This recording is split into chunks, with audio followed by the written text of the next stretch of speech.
Hello and welcome. Today I am going to talk about chapter number 14 from the book Education and Social Order by Bertrand Russell. The title of the chapter is Education and Economics. Let us begin with knowing about the author. Bertrand Russell was a British philosopher, logician, and mathematician and public intellectual. He had influence on mathematics, logic, set theory, and various areas of analytical philosophy. This chapter explores the profound and multifaceted influence of economic factors on education throughout history. Russell examines how economic systems shape educational funding, the aims of education like increased production, class structures, and the type of education received, and the role of endowments and traditions.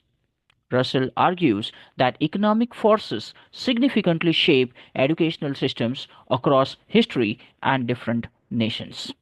He examines this influence through five key lenses: the amount of money a state invests in education, influenced by economic prosperity; education's role in boosting production, especially via technical training and research; the impact of wealth distribution on class based educational disparities; the conservative influence of endowments and religious bequests; and the lingering effects of past economic conditions on present day educational traditions, particularly concerning sexual morality.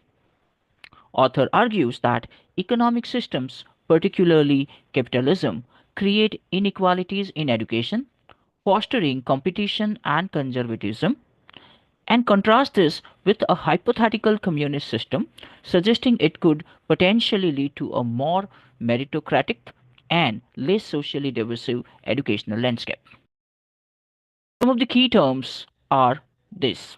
First, aristocracy, a form of government where power is held by a privileged hereditary ruling class.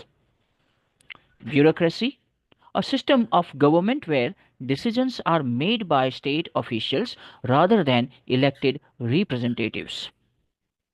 Capitalism, an economic and political system in which a country's trade and industry are controlled by private owners for profit rather than by the state.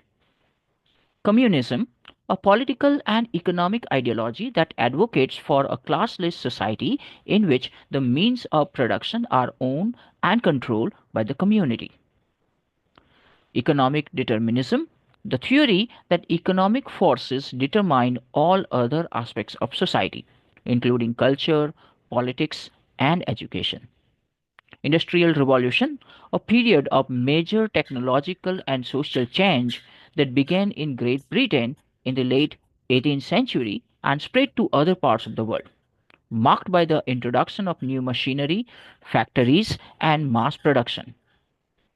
Nationalism, a strong identification with one's nation, often accompanied by a belief in its superiority and a desire for its advancement.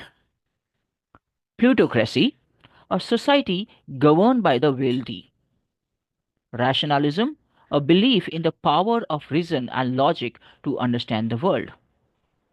Secular culture, culture that is not specifically religious in nature.